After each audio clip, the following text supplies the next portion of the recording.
Assalamualaikum warahmatullahi wabarakatuh. Perkenalkan, nama saya Rizka Mariza. Saya dari kelas 11 Keperawatan SMK Kesehatan Evarina Purwakarta.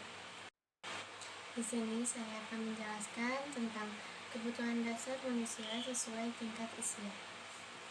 Yang A yaitu pengertian dasar manusia. Manusia memiliki kebutuhan dasar manusia yang bersifat heterogen. Setiap orang pada dasarnya memiliki kebutuhan yang sama. Tetapi karena budaya, maka kebutuhan tersebut pun ikut berbeda. Kebutuhan dasar manusia merupakan unsur-unsur yang dibutuhkan oleh manusia dalam mempertahankan keseimbangan fisiologis dan psikologis, yang tentunya bertujuan untuk mempertahankan kehidupan dan kesehatan.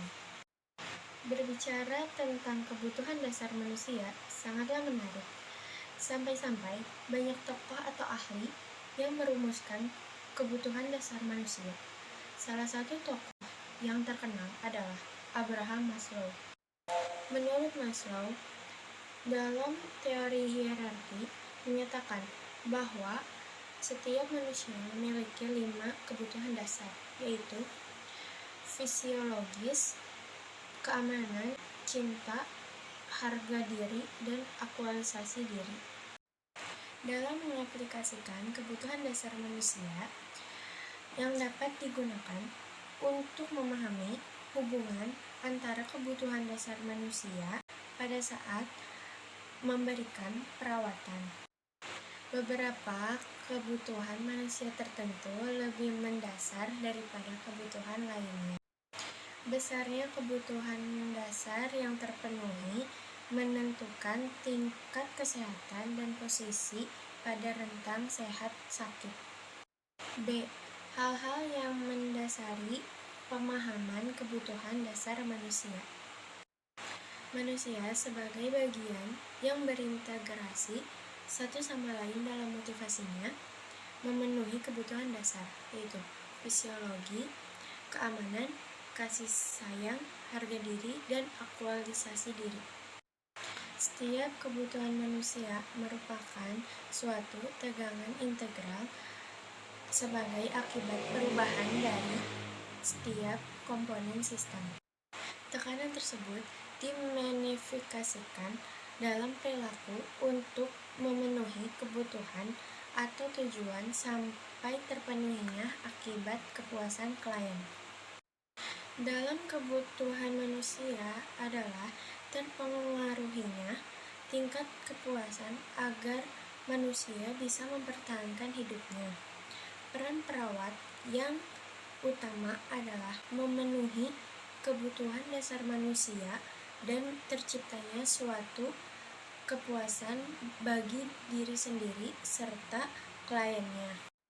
Hal ini menggambarkan suatu bagian ketika penerapan proses keperawatan selalu difokuskan pada kebutuhan individu yang unik dan sebagai suatu bagian integral dan keluarga dari masyarakat.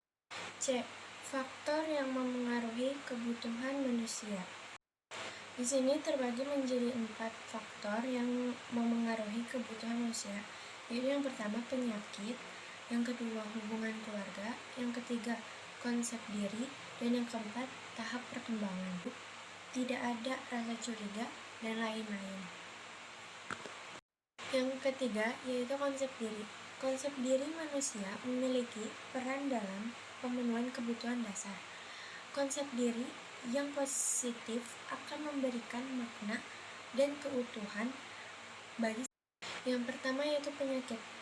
Adanya penyakit dalam tubuh dapat menyebabkan perubahan pemenuhan kebutuhan baik secara fisiologis maupun psikologis, karena beberapa fungsi organ tubuh memerlukan pemenuhan besar dari biasanya, baik kebutuhan biologis, psikologis, sosial, maupun spiritual.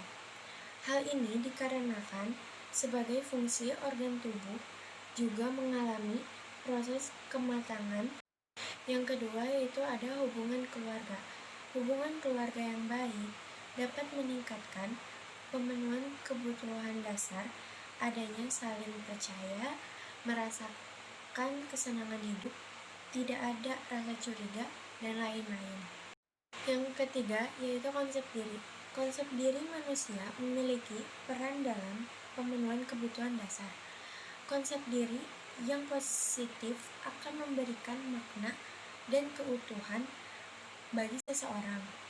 Orang yang merasa positif, tenang dirinya akan mudah berubah, mudah mengenali kebutuhan, dan mengembangkan cara hidup yang sehat sehingga mudah memenuhi kebutuhannya. Dan yang terakhir, yang keempat, yaitu tahap perkembangan. Sejalan dengan meningkatkan umur, manusia mengalami perkembangan.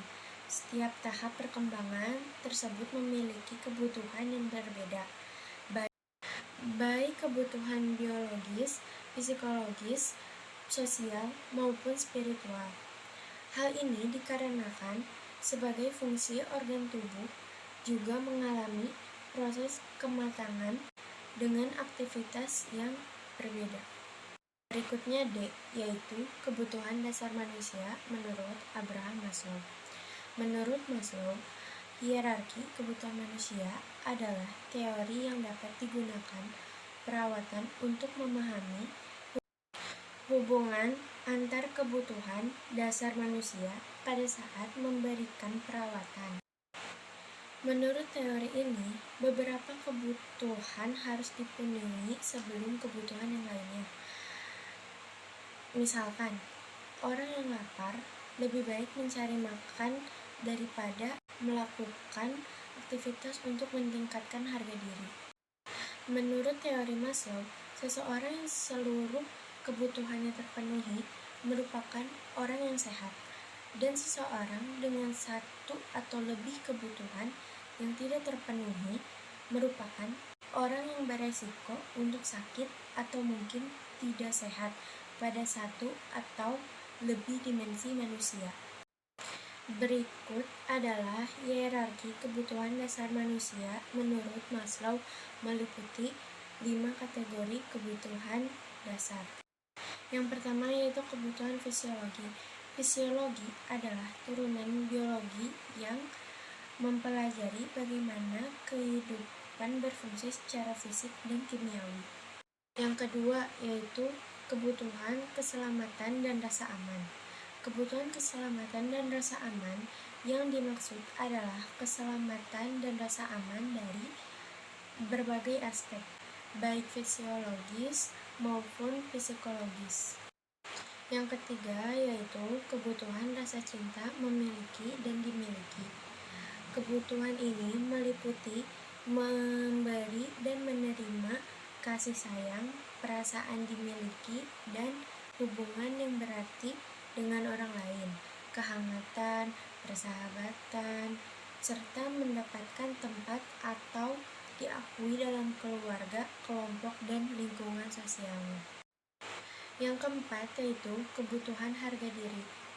Maslow menemukan bahwa setiap orang memiliki 2 kategori kebutuhan dan penghargaan, yakni penghargaan terhadap diri sendiri dan orang lain.